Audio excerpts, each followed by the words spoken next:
Hello and welcome to Tête-à-Tête, France 24's flagship interview show. Our guest today is Danon. He is Israel's permanent representative to the United Nations, and he joins us from New York. Thank you very much, Ambassador Danon.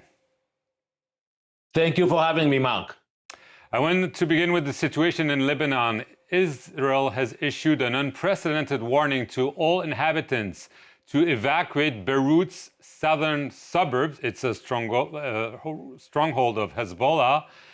A day after issuing a similar order to evacuate north of the Litani River. So are Israeli troops on their way to the Lebanese capital like in 1982? Mark, our position is very clear. We will not allow Hezbollah to attack our civilians. Unfortunately, Hezbollah decided to join Iran and to attack Israel. They put a statement that they want to avenge the death of the Ayatollah Khomeini and started to attack our communities. So our position is very clear. We will not sit idly by. We will dismantle the strongholds of Hezbollah, and we expect the Lebanese government to do more. We appreciate the words of the Lebanese leaders, what they said in the last 24 hours. But words are not enough.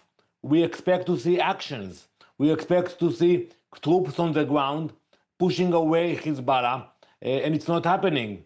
So as long as the Lebanese government will not do what they have to do, we will make sure that Hezbollah will not have the possibilities and the capabilities to attack our civilians.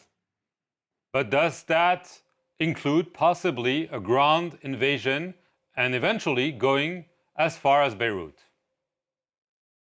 So I can tell you that, we have no desire to attack anyone. We are a peaceful nation. We hope that one day, inshallah, we will also sign a peace treaty with Lebanon. I believe it will happen. I believe it will happen one day, and we will be able to sign a treaty with the Lebanese people. But as we speak, we will do whatever is necessary in order to dismantle the capabilities of Hezbollah. I want to get back to the war that was launched by Israel and the US in Iran. Back in 2003, when the United States decided to invade Iraq, it went before the United Nations. Obviously, not this time with Iran.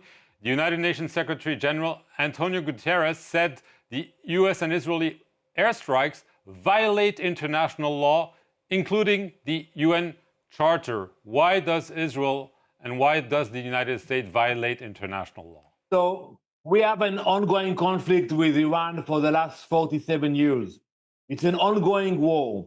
That is why Israel and the US have the legitimacy, according to international law, to attack Iran.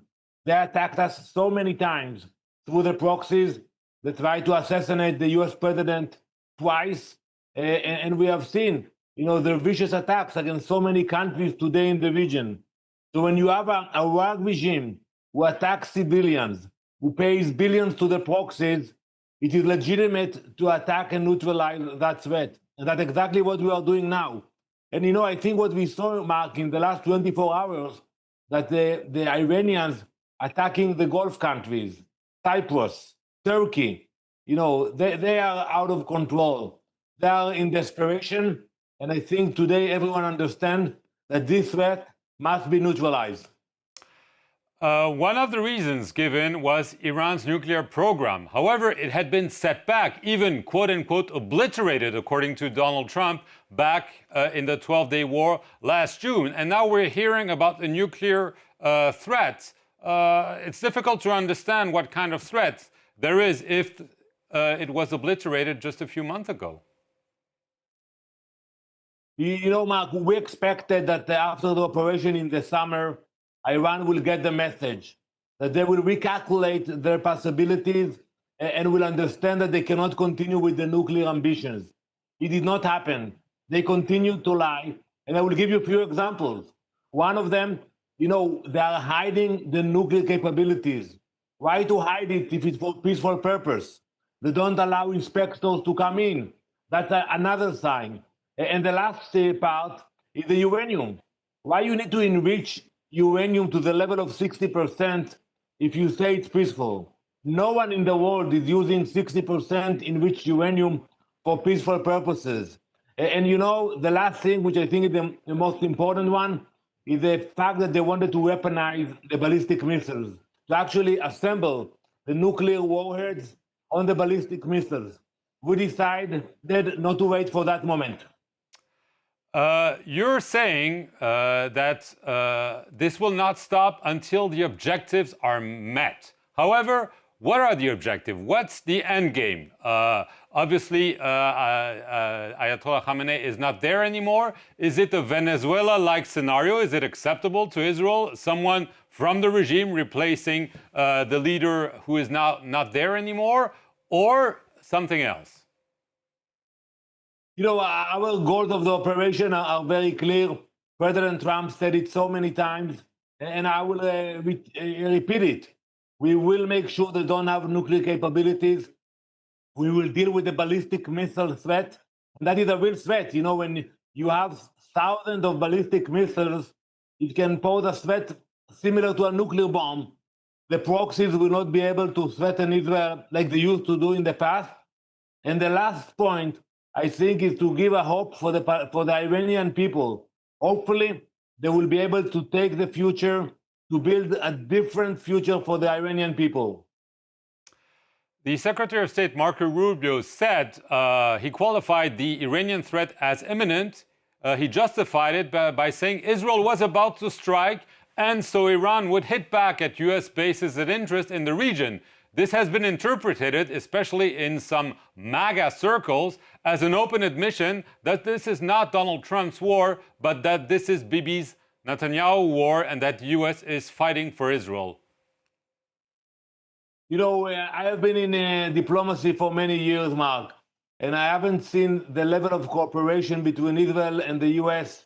like we do today. We fight together, we win together, and we realized that the threat is imminent. We realize that we cannot wait. So I don't think one can say that the U.S. dragged Israel or Israel dragged the U.S. That is not the case. We share the intelligence. We realize what are the real intentions of the Iranian regime, and we decided not to wait. You know, I'll give you the example of North Korea. With North Korea, the U.S. and many other democracies waited for, too long. And then they woke up one morning to realize that North Korea obtained nuclear capabilities.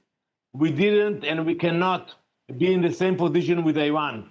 When you see what they are doing today, only imagine if they had ballistic with nuclear warhead. What would have happened today in Dubai, in Abu Dhabi, in Cyprus, in Europe, in the entire world? We couldn't wait for that moment. Speaking of ballistic missile, we're seeing much less missiles and drone strikes from Iran after several days. Does this mean that they don't have enough firepower anymore, or that they could be saving them for later? What is the Israeli assessment of that change? You know, I think what we see in the last few days, that we degrade the capabilities of Iran. You know, if in the first day they were able to launch to Israel almost 100 rockets, you know, the numbers are going down. And as we continue, and we almost obtain a full air superiority over the skies of Iran, the numbers will continue to go down. I cannot tell you that we will eliminate completely the ability to launch rockets, because they prepared for that moment. They put the ballistic missiles behind in the tunnels. They put them in caves, so it's challenging, but it will not be like we saw in the last few days.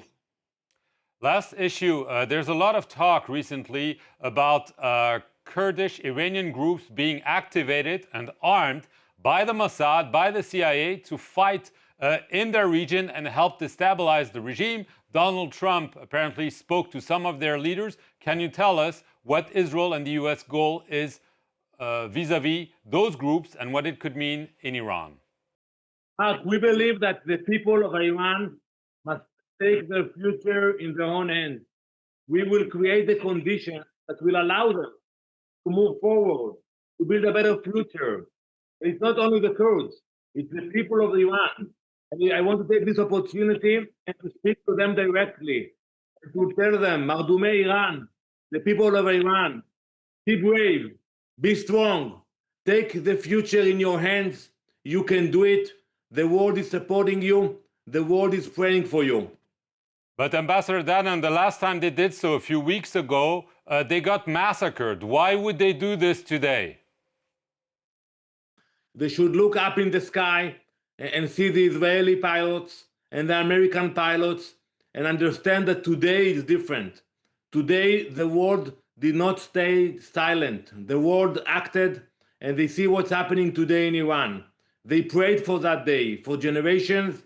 That day came today. They have the opportunity to lead a change. Ambassador Danny Danon, thank you very much for being our guest here on France 24 from New York City. And thank you all for watching it.